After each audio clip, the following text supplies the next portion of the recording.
এক কঠিন তপস্যার সামনে স্বয়ং যমরাজও হার মেনে নেয়। মানুষের ভক্তি মানুষকে উন্নতির চরম শিখরে পৌঁছে দেয়। বন্ধুরা, এই অসাধারণ প্রসঙ্গটাকে কেন্দ্র করে আজকে যমরাজ সম্পর্কিত সুন্দর একটি গল্প শোনাবো। চ্যানেলে নতুন হলে সাবস্ক্রাইব করতে ভুলবেন না এবং অবশ্যই গল্পটি ভালো লাগলে একটা লাইক আশা করব। এক গ্রামে শ্যামাপ্রসাদ বাবু নামে এক ধনী ব্যবসায়ী ছিলেন। ওনার পরিবারের সদস্য বলতে ছিলেন শুধুমাত্র ওনার স্ত্রী। অঢেল ধন সম্পত্তির মালিক হওয়া সত্ত্বেও কিন্তু শ্যামাপ্রসাদ বাবু বা ওনার স্ত্রী কারোর মনেই কোনো সুখ ছিল না, কারণ ওনারা নিঃসন্তান ছিলেন। অনেক চেষ্টা করে, এমনকি অনেক তাবিজ কবজ করেও শ্যামাপ্রসাদ বাবু এবং ওনার স্ত্রী সন্তান লাভ করতে পারেননি। এই নিয়ে ওনাদের দুজনের মনে খুব একটা কষ্ট কাজ করত সর্বক্ষণ। এরই মধ্যে সেই গ্রামে একজন সাধুর আগমন ঘটে। তিনি গ্রামের প্রত্যেকের বাড়ি ঘুরে ঘুরে ভিক্ষে করতেন এবং সকলকে আশীর্বাদ দিতেন। সাধুর আগমনে শ্যামাপ্রসাদ বাবু এবং ওনার স্ত্রী ভীষণই আনন্দিত হয়েছিলেন যে সাধু হয়তো ওনাদের বাড়িতে ভিক্ষা নিতে এসে ওনাদেরকে ভালো কোনো আশীর্বাদ দেবেন এবং ওনারা হয়তো সন্তান প্রাপ্তি ঘটাতে পারবেন। কিন্তু খুবই আশ্চর্যজনকভাবে সাধু বাবা গ্রামে সকলের বাড়ি বাড়ি গেলেও শুধুমাত্র শ্যামাপ্রসাদ বাবুর বাড়িতে পা রাখলেন না। শ্যামাপ্রসাদ বাবুর বাড়ি পার করে তিনি ওনার পাশের বাড়িতে ঢুকলেন ভিক্ষে নেওয়ার জন্য। এতে শ্যামাপ্রসাদ বাবু খুবই আশ্চর্য হয়ে গেলেন এবং মনে মনে তিনি বেশ খানিকটা কষ্টও পেয়েছিলেন। ফলে শ্যামাপ্রসাদ বাবু পাশের বাড়িতে থাকা সাধু বাবার কাছে গিয়ে হাত জোর করে ওনাকে জিজ্ঞাসা করে বললেন, বাবা, আপনি আমাদের বাড়ি ভিক্ষা নিতে আসলেন না যে? আমাদের দ্বারা কি কোনো ভুল হয়েছে? সাধু বাবা তখন শ্যামাপ্রসাদ বাবুর কথার উত্তরে বললেন, আমি এই গ্রামে ঢোকার মুখে শুনলাম তুমি এবং তোমার স্ত্রী নাকি নিঃসন্তান, আর আমাদের নিয়ম অনুযায়ী নিঃসন্তানের বাড়িতে ভিক্ষে গ্রহণ করলে পাপ হয় এবং সেই মানুষ অপবিত্র হয়ে যায়। সেই কারণেই আমি তোমার বাড়িতে পা রাখিনি। এই কথাটা শুনে শ্যামাপ্রসাদ বাবু মনে মনে ভীষণই আঘাত পেলেন এবং তিনি সাধু বাবাকে আবারও প্রশ্ন করে বললেন, বাবা, সন্তান লাভের জন্য কোনো উপায় কি আপনি আমাকে দয়া করে বলে দিতে পারবেন? এই কথা শুনে সেই সাধু বাবা তখন শ্যামাপ্রসাদ বাবুর কথার উত্তরে বললেন, সন্তান লাভের জন্য তোমাকে বনে গিয়ে ভক্তি ভরে মা চণ্ডীর জন্য তপস্যা করতে হবে, তবেই তোমার স্ত্রীর গর্ভপূর্ণ হবে সন্তানের দ্বারা। এই কথা শোনার পর শ্যামাপ্রসাদ বাবু বেশ আনন্দিত হয়ে বাড়ির দিকে গেলেন এবং বাড়িতে গিয়ে নিজের স্ত্রীকে সমস্ত ঘটনাটা জানালেন আর সাধু বাবার বলে দেওয়া সন্তান লাভের উপায়টাও বললেন। এরপর স্ত্রীকে বিদায় জানিয়ে শ্যামাপ্রসাদ বাবু নিজেই বনে চলে গেলেন সাধু বাবার বলে দেওয়া অনুযায়ী মা চণ্ডীর তপস্যা করার জন্য। বনে গিয়ে টানা 16 দিন ভক্তি সহকারে এক মনে মা চণ্ডীর জন্য তপস্যা করলেন শ্যামাপ্রসাদ বাবু।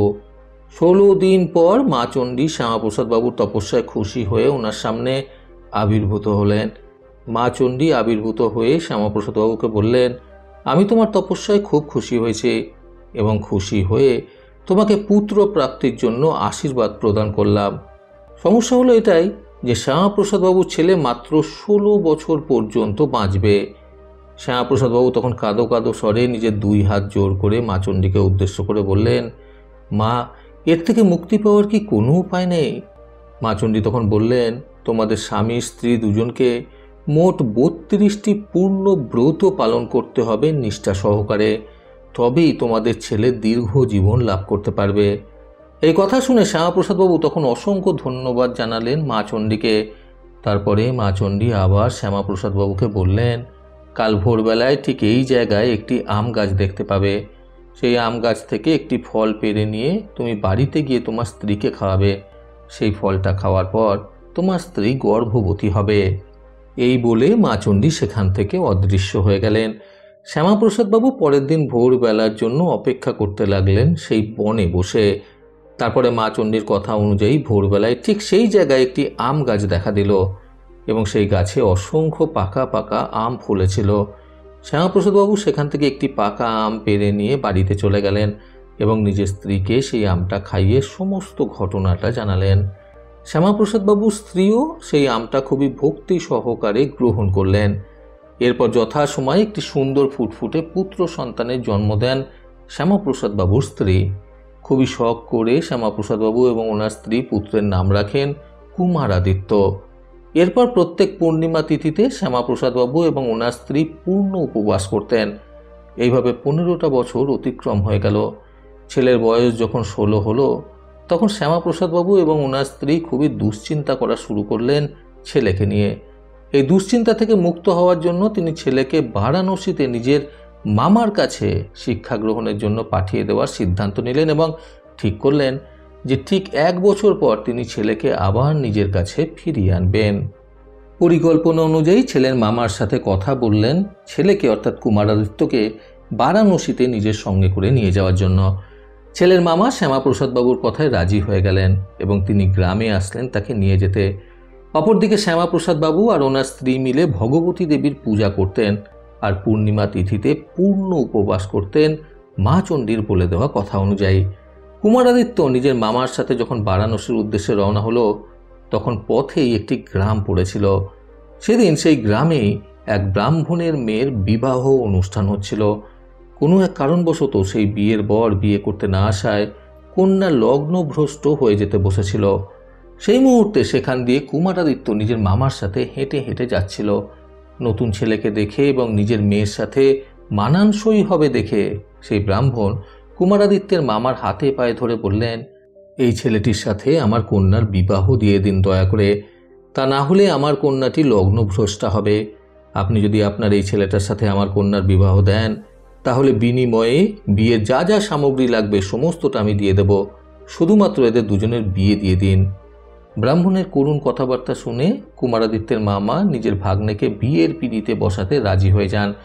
তারপর ব্রাহ্মণের কন্যার সাথে কুমারাদিত্যের সুষ্ঠুভাবে বিবাহ সম্পন্ন হয়ে যায়। বিবাহের পর যখন কুমারাদিত্য নিজের নতুন স্ত্রীকে নিয়ে খেতে বসেছিল, তখন সে প্রচণ্ড মনমরা হয়ে বসেছিল। স্বামীকে মনমরা হয়ে বসে থাকতে দেখে সদ্য বিবাহিতা স্ত্রী নিজের স্বামীকে মনমরা হয়ে বসে থাকার কারণ জানতে চাওয়ায় কুমারাদিত্য নিজের জীবনের সমস্ত ঘটনা তার সদ্য বিবাহিতা স্ত্রীকে বিস্তারিতভাবে জানায়। সবটা শুনে কুমারাদিত্য স্ত্রী তাকে আশ্বস্ত করে বলে, আমি তোমাকে আমার নিজের স্বামী বলে মনে করেছি। তোমার ভালো মন্দ সব কিছুর দায়িত্ব এখন আমার। তোমার সাথে সারা জীবন অতিবাহিত করার জন্য আমাকে যা যা করতে হবে আমি তাই করব। তুমি 1 বছরের জন্য শিক্ষা গ্রহণ পর্ব শেষ করে ফিরে এসো।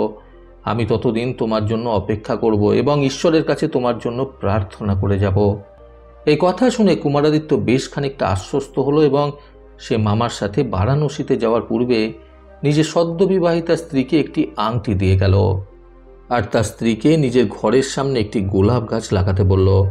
তার সাথে এটাও বলে গেল যে গোলাপ গাছটা যদি সুন্দরভাবে বেড়ে ওঠে এবং তাতে যদি কচি কচি পাতা গজায়, তাহলে বুঝবে আমি বেঁচে আছি, আর যদি সেটা মরে যায় তাহলে ভাববে আমিও মরে গেছি। এই বলে কুমারাদিত্য নিজের মামার সাথে শিক্ষা গ্রহণের জন্য বারাণসীর উদ্দেশ্যে রওনা দিল। এরপর যথাসময়ে তারা সেখানে পৌঁছে গেল এবং নিজের পড়াশোনা শুরু করলো কুমারাদিত্য। অপরদিকে নিজের গ্রামের শ্যামাপ্রসাদবাবু এবং ওনার স্ত্রী মা চণ্ডীর কথা অনুযায়ী প্রত্যেকটি পূর্ণিমা তিথিতে পূর্ণ উপবাস করে চলেছিল ভক্তি এবং নিষ্ঠার সাথে। এছাড়াও এর সাথে সাথে মা ভবতারিণীর পূজাও করে চলেছেন।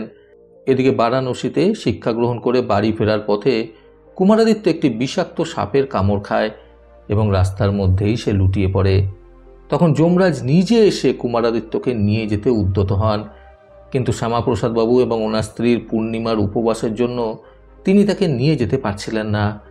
যমরাজ যখন কুমারাদিত্যকে নিয়ে যাওয়ার অনেক চেষ্টা করেন, তখন স্বয়ং মহাদেব এবং দেবী পার্বতী সেখানে এসে উপস্থিত হন। তারপর ওনারা যমরাজকে অনুরোধ করে বলেন যে এই ছেলেটির দীর্ঘ জীবন দানের জন্য গ্রামের বাবা মা অত্যন্ত ভক্তি আর নিষ্ঠা ভরে মা ভবতারিণীর পূজা করছেন এবং প্রতিটি পূর্ণিমা তিথিতে পূর্ণ উপবাস করে চলেছেন। সেই কারণে এই ছেলেটির জীবন ফিরিয়ে দিতে হবে। দেবী পার্বতীর অনুরোধে যমরাজ ফিরে যেতে বাধ্য হলেন। তারপর থেকে কুমারাদিত্য দীর্ঘ জীবন লাভ করেন। অপরদিকে কুমারের নতুন স্ত্রী কুমারের কথা অনুযায়ী যে গোলাপ গাছটি বসিয়েছিল, সেই গাছটি মরে যেতে বসেছিল।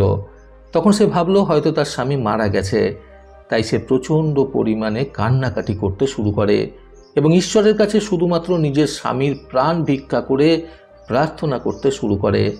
তার কিছুক্ষণের মধ্যেই সে আবার দেখল সেই গাছটি আবারও তরতাজা হয়ে উঠেছে।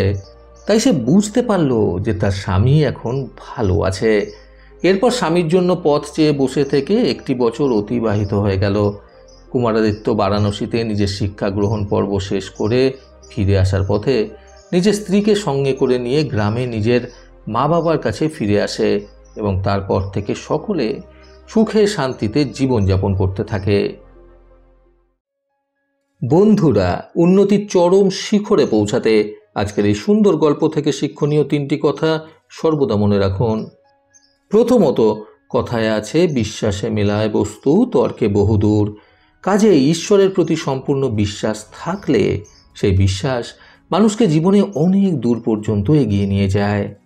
দ্বিতীয়ত, যথাযথভাবে ঈশ্বরের প্রতি ভক্তি শ্রদ্ধা ভরে ঈশ্বরের নাম জপ বা ঈশ্বরের নামে তপস্যা মানুষকে জীবন দান করতেও সক্ষম হয়। তৃতীয়ত, পূর্ণিমা তিথিতে উপবাস করলে মা চণ্ডী যে কতটা প্রসন্ন হন সেটা আজকে আমরা এই গল্পটি থেকে বুঝতে পারলাম। প্রতিবারের মতো আবারও বলবো, এই পৃথিবী তাদেরকেই সম্মান দেয় যারা ইউনিক কিছু করার ক্ষমতা রাখে। সকলে সুস্থ এবং সুন্দর জীবন কামনায় প্রকৃত জীবন থেকে আমি সন্তু চক্রবর্তী আবার আসবো আগামীকাল নতুন সুন্দর শিক্ষণীয় একটি ছোট গল্পের সাথে। ভালো শুনুন, ভালো থাকুন। ধন্যবাদ।